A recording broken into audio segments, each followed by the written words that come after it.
लब्बैक अल्लाहुम्मा लब्बैक लब्बैक ला शरीक लक लब्बैक इन्नल हम्दा वन्नेमता लक वल मुल्क ला शरीक लक। अस्सलामु अलैकुम। अल्लाहुम्मा सल्ली अला मुहम्मद व अला आलिहि व बारिक वसल्लिम। अल्लाह पाक से दुआ है आप लोग जहाँ कहीं भी हों, सेहत और ईमान की अच्छी हालत में हों। आज मेरे देखने वाले और मैं इंशाअल्लाह हम लोग उम्रे के अहकामात और पूरे का पूरा उम्रा करने का तरीका है वो बहुत ही आसान तरीके से सीखेंगे। उम्रे को कैसे आसान बनाना है, कैसे सुन्नत के मुताबिक और बग़ैर टेंशन वाले हमने उम्रा अदा करना है, उनके सारे अहकामात करेंगे, इंशाअल्लाह जानने की कोशिश करेंगे। एहराम बांधने से पहले मर्द और औरतें नाखून तराशें, ज़ेरे नाफ बाल और बगल के बाल साफ़ करें, फिर सफाई के हसूल के लिए गुस्ल करें, ख्वाह गुस्ल की ज़रूरत हो या ना हो। अगर सिर्फ वज़ू भी कर लें तब भी काफ़ी है। मर्द हज़रात एहराम की मखसूस चादरें ओढ़ लें और हवाई चप्पल पहन लें, गुस्ल करें। और मर्द हज़रात ऐसा भी हो सकता है कि खुशबू भी जिस्म पे लगा सकते हैं एहराम बांधने से पहले। फिर उसके बाद एहराम पहने घर या मिकात से उम्रे की नीयत के अल्फाज अदा करेंगे। नीयत के अल्फाज के अदा करते ही हम लोग एहराम की हालत शुरू हो जाएगी हम पे और एहराम की पाबंदियाँ भी हम पे लग जाएंगी। सफ़र की दुआएं पढ़ते हो घर से रुखसत होंगे। हाज हो या उम्रा, एहराम बांधने का तरीका दोनों का एक ही है। हाँ, नीयत और इसके अल्फाज में थोड़ा सा फ़र्क है। नीयत का बयान इंशाअल्लाह अज़्ज़ वजल आगे आ रहा है। पहले एहराम बांधने का तरीका सीखेंगे। सर से कपड़ा उतार लेंगे और उम्रे की नीयत करेंगे। अल्लाहुम्मा इन्नी उरीदुल उम्रता फयस्सिरहु ली व तक़ब्बलहु मिन्नी। ऐ अल्लाह, मैं आपकी रज़ा के लिए उम्रे की नीयत करती हूँ, मेरे लिए इसको आसान फरमा और इसको मेरे लिए कबूल फरमा। उसी के बाद हम लोग जब उम्रे की नीयत कर लेंगे और एहराम बांध लेंगे सारे के सारे मर्द और औरतें, तो एहराम की जो पाबंदियाँ या उम्रे की जो भी पाबंदियाँ हम पे लाजिम हो जाएंगी, वाजिब हो जाएंगी। औरतों का कोई मखसूस एहराम नहीं है। ख़वातीन का एहराम सिले हुए कपड़े हैं, कोई ख़ास या चादर या रुमाल नहीं। पर्दे के लिहाज जो पर्दे के जो अहकामात हैं उनको मद्देनज़र रखते हुए औरतें पूरा अबाया पहनेंगी, अपने मुंह को कवर नहीं करेंगी। मर्द हज़रात अपनी 2 चादरें ओढ़ लेंगे, अनसिली ही 2 चादरें ओढ़ेंगे। इसके अलावा उनका कोई एहराम नहीं और हवाई चप्पल पहन लेंगे। हवाई चप्पल वो हो कि उनके पाँव का जो ऊपर वाला हिस्सा है वो नज़र आए। यही मर्द हज़रात का आपको सामने आ रहा है एहराम। अब आपने एहराम भी पहन लिया और नियत भी कर ली। उसके बाद आपने तलबिया पुकारनी है, लब्बैक अल्लाहुम्मा लब्बैक लब्बैक ला शरीक लक लब्बैक इन्नल हम्दा वन्नेमता लक वल मुल्क ला शरीक लक। तलबिया हमने पुकार ली, लेकिन अभी हमें कुछ अहकामात सीखने की ज़रूरत है, वो सारा सीखेंगे हम लोग। इसके फ़राइज़ और वाजिबात और जो सुन्नत है उम्रे की वो देखेंगे। उम्रे के जो फ़राइज़ हैं वो 2 हैं, एहराम और तवाफ़। वाजिबात जो है वो सही हलक और दूसरा हलक या कसर। और जो दोनों सुन्नतें हैं वो इज़्दबा और रमल हैं, वो दोनों की दोनों मर्द हज़रात में हैं। टोटल जो हमारे पास 4 जो चीज़ें हैं वो हैं फ़राइज़ और वाजिबात में। अब जो हमारे पास फ़राइज़ और वाजिबात हैं इनके अहकामात सीखना हमारे ऊपर लाजिम है, वरना हम लोग अगर एक भी फ़र्ज़ और एक भी वाजिब को कोताही कर देंगे तो हम पे दम लाजिम आएगा। दम लाजिम आने की सूरत में हमें 1 अदद कुर्बानी जो है वो अल्लाह की राह में आप कफ़ारे के तौर पे अदा करनी पड़ेगी। जब हरम की तरफ ये मुबारक सफ़र शुरू हो जाए तो सफ़र के दौरान कसरत से तलबिया पढ़ते रहें। तलबिया पढ़ते हुए दुरूद शरीफ, दुआ और इस्तिग़फ़ार करते हुए अल्लाह की तरफ ध्यान रखते हुए मक्का मुअज़्ज़म में दाखिल हों। इत्मीनान के साथ रिहाइशगाह और सामान वगैरह रखने का इंतज़ाम करें और अगर आराम की ज़रूरत हो तो आराम कर लें। खाने या इस्तंजा की ज़रूरत हो इससे फ़ारिग हो जाएँ। फिर खूब इत्मीनान के साथ वज़ू या गुस्ल करके मस्जिद हराम की तरफ चलें और तलबिया जारी रहे। मस्जिद हराम का दरवाज़ा बाबुस्सलाम है। अगर आपको मालूम हो और कोई भी उज़र ना हो तो पहली दफ़ा इसी दरवाज़े से दाखिल होना बेहतर है। बसूरत दीगर हर दरवाज़े से दाखिल होना जायज़ है। मस्जिद में दाखिल हों, बिस्मिल्लाहि वस्सलातु वस्सलामु अला रसूलिल्लाहि अल्लाहुम्मा अफ़्तह ली अबवाबा रहमतिका। अपना दायां पाँव मस्जिद में रखें और ये दुआ पढ़ेंगे। दुआ पढ़ने के बाद इत्तिकाफ़ की नियत करें और किसी को तकलीफ़ दिए बगैर आगे बढ़ें। जब बैतुल्लाह नज़र पड़े तो रास्ते से हटकर एक तरफ खड़े हो जाएं। 3 मरतबा अल्लाहु अकबर कहें और 3 मरतबा ला इलाहा इल्लल्लाह कहें। फिर दोनों हाथ उठाकर दुरूद शरीफ पढ़कर खूब दुआएं मांगे। याद रखिए ये कबूलियत दुआ का वक्त है। इसके बाद हमारा तवाफ़ शुरू हो जाएगा। सवाब की नीयत से बैतुल्लाह के गिर्द 7 मरतबा चक्कर लगाने को तवाफ़ कहते हैं। एक तवाफ़ 7 चक्कर लगाने से पूरा होता है। तवाफ़ से पहले 2 काम करें। वज़ू करें इसलिए कि तवाफ़ बावज़ू होता है, वज़ू के बगैर नहीं होता। दूसरा, मर्द हज़रात इज़्दबा करें, यानी चादर को दाहिनी बगल के नीचे से निकाल कर बाएँ कंधे पर डालें और दायां कंधा खुला रहने दें। याद रखें इज़्दबा तवाफ़ के 7 चक्रों में सुन्नत है। इसके बाद बैतुल्लाह के कोने में जाके खड़े हो जाएं। हजर अस्वद के सामने हजर अस्वद की सीध में खड़े होंगे, इसकी तरफ रुख करके इस तरह खड़े हों कि आपका बायां कंधा हजर अस्वद के दाएं किनारे के बिलमुकाबिल आ जाए। इस मकसद को हासिल करने के लिए हजर अस्वद के सामने लगी हुई सब्ज़ लाइट से भी मदद ली जा सकती है। फिर दिल में नियत करें नफास के साथ, अल्लाहुम्मा इन्नी उरीदु तवाफ़ बैतिकल हराम फयस्सिरहु ली व तक़ब्बलहु मिन्नी सबातन अशवातिन लिल्लाहि अज़्ज़ व जल्ला। ऐ अल्लाह, मैंने आपकी रज़ा के लिए उम्रे का तवाफ़ करती हूँ, आप इसको आसान फरमा दीजिए, कबूल फरमा लीजिए और ये 7 चक्कर अल्लाह ही के लिए है। फिर बैतुल्लाह की तरफ रुख किए हुए दाएं तरफ खिसक कर हजर अस्वद के सामने बिल्कुल सामने आ जाएं और दोनों हाथ अपने कानों तक उठाकर हथेलियों का रुख हजर अस्वद की तरफ कर लें। अब आपने जब तवाफ़ शुरू करना है तो तलबिया को बंद कर देना है। फिर आप कहेंगे बिस्मिल्लाह अल्लाहु अकबर वलिल्लाहिल हम्द। फिर दोनों हाथ छोड़ दें और इस्लाम करें, यानी दोनों हथेलियाँ हजर अस्वद पर इस तरह रखें जिस तरह सजदे में रखी जाती हैं। फिर इनके दरमियान में मुँह रख कर बोसा दें, बशर्ते कि दूसरों को तकलीफ़ ना हो। अगर तकलीफ़ का अंदेशा हो तो फिर अपने दोनों हाथ या एक हाथ हजर अस्वद को लगाकर अपने हाथों को चूम लें।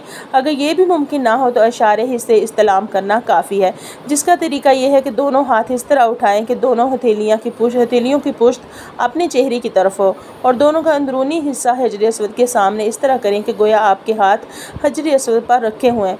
फिर मुस्कुरा कलमात कहें बिस्मिल्लाह अल्लाहु अकबर वलिल्लाहिल हम्द और दोनों हथेलियों को चूम लें और तलबिया पढ़ना बंद कर दें। फिर दाएं तरफ मुड़कर तवाफ़ शुरू कर लें। याद रखिए कि मर्द हजरात ने तवाफ़ के सिर्फ पहले 3 चक्रों में रमल करना है, यानी कि अकड़ कर पहलवानों की तरह चलना है। अगर हजूम ज़्यादा हो तो आम रफ्तार से चलिए, जगह मिल जाए तो रमल कर ले, वरना कोई हर्ज नहीं। तवाफ़ के दौरान बग़ैर हाथ उठाए दिल में दुआएं मांगे, कोई ख़ास दुआ ज़रूरी नहीं। तवाफ़ के दौरान सीना किबला की तरफ ना फिरे। तवाफ़ के दौरान जब रुकने यमानी पर पहुँचे तो अगर इस पर खुशबू ना लगी हो और ना ही हजूम तो इस पर दोनों हाथ या सिर्फ दायां हाथ लगाएं, लेकिन ये ख्याल रहे कि सीना बैतुल्लाह की तरफ ना हो। अगर हाथ लगाने का मौका ना मिले तो ऐसे ही गुजर जाए। हर चक्कर के इख्तिताम पर हजर अस्वद के सामने इस्लाम करना होगा। 7 चक्कर पूरे हों तो 8वें बार हजर अस्वद का इस्लाम या इसका इशारा करके तवाफ़ ख़त्म कर लें। अगर 8वां चक्कर भूल कर किया तो कोई हर्ज नहीं, और अगर जानबूझ कर किया तो फिर 6 चक्कर मज़ीद मिलाकर 2 तवाफ़ पूरे करें। तवाफ़ के दौरान बाज़ मसाइल हैं, उनको सीखना लाजिम है। दौरान तवाफ़ और अगर नमाज शुरू हो जाए तो वहीं सफ़ में शामिल हो जाएं और बाजमात नमाज अदा करें। नमाज ख़त्म होने के बाद जहाँ से तवाफ़ छोड़ा था वहीं से तवाफ़ आगे शुरू करें। नंबर 2 पे है, अगर तवाफ़ के दौरान वज़ू टूट जाए तो फ़ौरन तवाफ़ छोड़कर वज़ू के लिए निकल जाएँ। बेवज़ू तवाफ़ किया तो दम लाजिम होगा। नंबर 3, तवाफ़ के दौरान वज़ू टूटने के बाद जब फिर वज़ू करके आएँ तो 2 सूरतें हैं। 4 से कम चक्कर हुए तो 4 से ज़्यादा हुए। अगर 4 चक्रों से कम चक्कर हुए तो नए सिरे से तवाफ़ शुरू करना होगा, और अगर 4 या 4 से ज़ायद चक्कर हुए तो फिर भी तवाफ़ को नए सिरे से शुरू करना अफजल है। और ये भी जायज़ है कि सिर्फ जिस चक्कर में वज़ू टूटा था, मसलन 5वां चक्कर, सिर्फ इसी चक्कर को नए सिरे से शुरू करके अपने तवाफ़ को मुकम्मल करें। इस तरह 7 चक्कर पूरे करने से तवाफ़ मुकम्मल हो जाएगा। अब ये कि तवाफ़ मुकम्मल होने के बाद क्या करना है। पहला काम जो करना है वो तवाफ़ मुकम्मल होने के बाद मर्द हजरात इस्तबाक ख़त्म कर देंगे, यानी अपने दाएं कंधे को ढांप लेंगे। फिर बैतुल्लाह शरीफ के दरवाजे और हजर अस्वद के दरमियानी हिस्से के पास, जो कि मुल्तसिम कहलाता है, आ जाए और इससे लपट कर खूब गिड़गड़ा कर दुआएं करें। याद रखें कि अगर मुल्तसिम पर खुशबू लगी हो तो इससे ना लिपटें। दूसरा काम, यहाँ से फारिग होकर 2 गाना तवाफ़ पढ़ें। याद रखें कि हर तवाफ़ के बाद 2 रकत पढ़ना वाजिब है, ख्वाह तवाफ़ नफल हो या वाजिब हो या फ़र्ज़ हो। इन 2 रकतों का अदा करना मुकाम इब्राहिम के पीछे सुन्नत और अफजल है। अगर नमाजियों के ज़्यादा होने की वजह से मुकाम इब्राहिम के पास जगह ना हो तो हरम शरीफ में जहाँ भी जगह मिले वहाँ ये 2 रकतें अदा की जा सकती हैं। मकरूह औक़ात में नीज़ फजर और असर के बाद तवाफ़ की 2 रकतें पढ़ना मकरूह है। तीसरा काम, ये 2 रकतें पढ़ने के बाद हजर अस्वद के सामने आकर इस्लाम करें। फिर सफ़ा की तरफ जाने के लिए हजर अस्वद वाले कोने से ऊपर की तरफ जाएँ। याद रखिए वहाँ आजकल पहाड़ी नहीं है, बल्कि इमारत के अंदर एक जगह है जिसे सफ़ा करते हैं। सफ़ा की तरफ जाते हुए रास्ते में जमजम के पानी के कूलर हैं। बिस्मिल्लाह पढ़कर खूब पानी पिएं और ये दुआ मांगे कि अल्लाह, मैं आपसे नफ़ा देने वाला इल्म, रोज़ी की वुसअत और हर बीमारी से शफा का सवाल करती हूँ। हमारे उम्रे के दोनों फ़र्ज़ पूरे हुए, अब हमारे वाजिबात स्टार्ट होते हैं। सही उम्रे का पहला वाजिब है और इसको बावज़ू करना सुन्नत है। जमजम का पानी पीने के बाद आप सफ़ा पहाड़ी के ऊपर इतना चढ़ जाएँ कि बैतुल्लाह सामने नज़र आना शुरू हो जाए। और सही की नियत करें। नियत इन अल्फाज के साथ करनी है, अल्लाहुम्मा इन्नी उरीदु अन अस्अ बैन अस्सफ़ा वल मरवा सबअतन अशवातिन लिवजहिकल करीमी फयस्सिरहु ली व तक़ब्बलहु मिन्नी। ए अल्लाह, मैं सफ़ा और मरवा के दरमियान सही की नियत करती हूँ, मेरे लिए इसको आसान कर दीजिए और कबूल फरमा लीजिए। ये 7 चक्कर खालिस्तन अल्लाह ही के लिए हैं। इसके बाद कुछ देर तक खूब दुआएं मांगे, फिर सफ़ा से उतरकर दुआएं और अज़कार पढ़ते हुए आम रफ्तार से मरवा की तरफ चलें। जब सब्ज़ तूनों वाली जगह पर पहुँचें तो मर्द हजरात दरमियानी रफ्तार से दौड़ें और ख़वातीन अपनी आम रफ्तार में चलती रहें। सब्ज़ तूनों के दरमियान ये पढ़े, रब्बिग़फिर वरहम अंतल अअज़्ज़ुल अकराम। फिर मरवा पर पहुँचकर किबला रुख होकर दुआएं मांगे। ये 1 चक्कर मुकम्मल हुआ। फिर दूसरा चक्कर मरवा से सफ़ा की तरफ शुरू करें। जब सब्ज़ तूनों के दरमियान पहुँचे तो मर्द दौड़कर और औरतें अपनी दरमियानी रफ्तार से चलती रहें। फिर पहले की तरह सफ़ा पर चढ़ें और अज़कार वगैरह करें। फिर इसी तरह बाकी 5 चक्कर भी मुकम्मल करें, यहाँ तक कि बिलाखिर मरवा पर आकर 7 चक्कर पूरे हो जाएं। सही के कुछ मिसाइल हैं जिनको सीखना हमारे लिए फ़र्ज़ है। नंबर 1 पे अगर सही के चक्रों में शक हो जाए तो यकीनी पर अमल करें।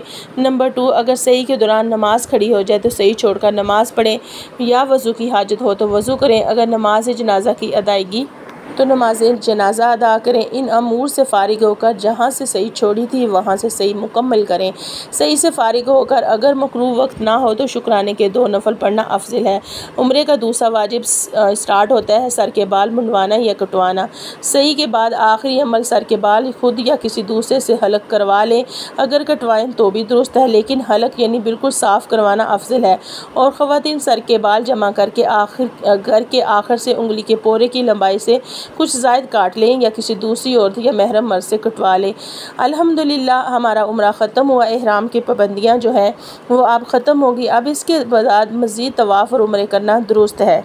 अब अगर अगली फ़र्ज़ नमाज के लिए टाइम है तो अपने होटल वापस जाएं। आपने हलक और कसर करवा लिया, अपने होटल वापस जाएं, अपना एहराम उतार दें और गुस्ल करें और अल्लाह का शुक्र अदा करें। लेकिन अगर फ़र्ज़ नमाज का टाइम है तो पहले नमाज अदा करके फिर जाके आप लोग अपना एहराम उतार सकते हैं। ये सारे उम्रे को सीखने का तरीका था जो मैंने आप लोगों के साथ शेयर किया सुन्नत के मुताबिक। अल्लाह ताला मुझे और आपको इसकी सारी बरकतें अता करे। व आखिरु दावाना अनिल हम्दुलिल्लाहि रब्बिल आलमीन। लब्बैक अल्लाहुम्मा लब्बैक लब्बैक ला शरीका लक लब्बैक इन्नल हम्दा वन